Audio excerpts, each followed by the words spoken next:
ಸಂಪಿಗೆಹಳ್ಳಿಯಲ್ಲಿ rowdy sheeter Pavan ಭೀಕರ ಹತ್ಯೆ ಪ್ರಕರಣಕ್ಕೆ ಸಂಬಂಧಪಟ್ಟ ಹಾಗೆ ಪ್ರಮುಖ ಆರೋಪಿಯ ಕಾಲಿಗೆ ಗುಂಡನ್ನು ಹಾರಿಸಿದ್ದಾರೆ ಪೊಲೀಸರು. ಜೊತೆಗೆ ಅನಂತರ ಬಂಧಿಸಿದ್ದಾರೆ.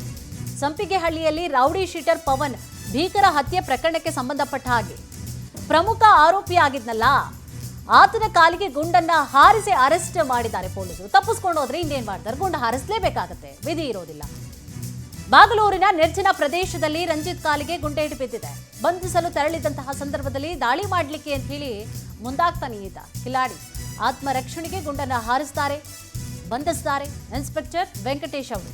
ಆರೋಪಿ ಕಾಲಿಗೆ ಒಂದು ಸುತ್ತು ಗುಂಡನ್ನ ಹಾರಿಸಿ ಬಂಧಿಸಿರ್ತಾರೆ.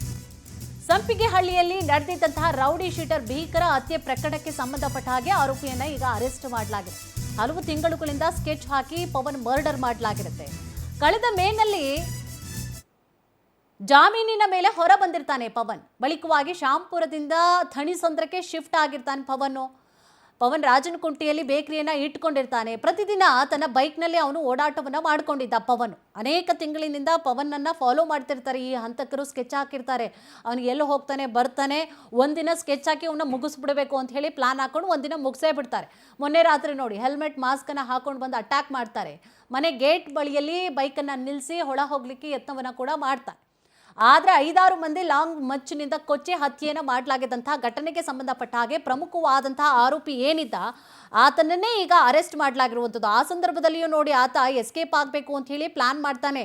ಅವಾಗ ಪೊಲೀಸರು ಬಿಡೋದಿಲ್ಲ, ತಮ್ಮನ್ನೂ ರಕ್ಷಣೆ ಮಾಡ್ಕೊಳ್ಬೇಕು, ಆತನನ್ನು ಹಿಡಿಬೇಕು ಅನ್ನುವಂತಹ ಕಾರಣಕ್ಕೋಸ್ಕರ ಫೈರ್ ಮಾಡ್ತಾರೆ. ಆತನ ಕಾಲಿಗೆ ಗುಂಡು ಬೀಳುತ್ತೆ. ಅನಂತರ ಅರೆಸ್ಟ್ ಮಾಡಿದ್ದಾರೆ. ಆಸ್ಪತ್ರೆಯಲ್ಲೂ ಚಿಕಿತ್ಸೆಯನ್ನು ಕೊಡ್ತಾ ಇದ್ದಾರೆ. ಇದೇ ವಿಚಾರ ಸಂಬಂಧವಾಗಿ ಹೆಚ್ಚಿನ ಮಾಹಿತಿಯನ್ನು ಕೂಡ ನೀಡ್ತಾ ಹೋಗ್ತಾರೆ ನಮ್ಮ ಪ್ರತಿನಿಧಿ ಸುಚಿತ್ರಾ. ಸುಚಿತ್ರಾ, ಪವನ್ ಮರ್ಡರ್ ಕೇಸ್ಗೆ ಸಂಬಂಧಪಟ್ಟ ಹಾಗೆ ಎಷ್ಟು ಜನ ಆರೋಪಿಗಳಿದ್ರು, ಈಗ ಎಷ್ಟು ಜನರನ್ನ ಅರೆಸ್ಟ್ ಮಾಡಲಾಗಿದೆ, ಏನಿದೆ ಕಂಪ್ಲೀಟ್ ಮಾಹಿತಿ? ಕುಸುಮ, ಫೆಬ್ರವರಿ 25ನೇ ತಾರೀಕು ಬೆಂಗಳೂರಿನ ಥಣಿಸಂದ್ರ ವ್ಯಾಪ್ತಿಯ ಅಮರಜ್ಯೋತಿ ಲೇಔಟ್ ನಲ್ಲಿ ರೌಡಿ ಶೀಟರ್ ಪವನ್ ಅನ್ನೋ ಆತನ ಕೊಲೆ ಆಗಿತ್ತು. 6 ಮಂದಿ ದುಷ್ಕರ್ಮಿಗಳು ಮಚ್ಚು ಮತ್ತೆ ಇತರ ಮಾರಕಾಸ್ತ್ರಗಳಿಂದ ಅವರನ್ನ ಬರ್ಬರವಾಗಿ ಅವರ ತಾಯಿಯ ಎದುರೇ ಕೊಚ್ಚಿ ಕೊಂದಿದ್ರು.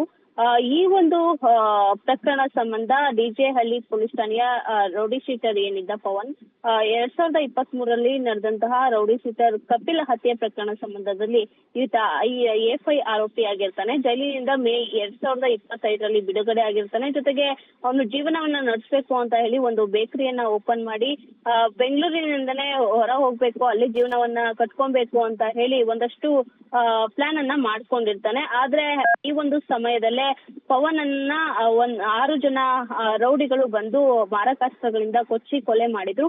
ಈ ಒಂದು ಪ್ರಕರಣ ಸಂಬಂಧ ಪೊಲೀಸರು ಪ್ರಕರಣವನ್ನ ದಾಖಲು ಮಾಡ್ಕೊಂಡಿದ್ರು. ಇವತ್ತು ಪ್ರಮುಖ ಆರೋಪಿಯಾಗಿರುವಂತಹ ರಂಜನ್ ಕಾಲಿಗೆ ಗುಂಡನ್ನ ಹಾರಿಸಿರುವಂತದ್ದು.